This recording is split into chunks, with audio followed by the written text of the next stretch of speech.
Hello everyone, I'm Dr. Han Phan. In this video, I'm going to demonstrate the C++ lambda expression. The lambda expression allows inline functions that do not have a name. In this example, the lambda expression doesn't have any input parameters. It doesn't have anything in the capture clause. It also has no return type.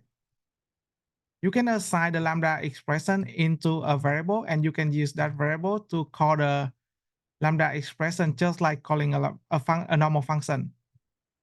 This is another example where the lambda expression has an input parameters. It also has a capture clause and a return type. By default, lambda expression doesn't see outside variables without passing them through the capture clause. For example, this variable a here. You also can pass the variable from outside into the capture clause by reference. With this, you can modify the value of the outside variable inside the lambda expression.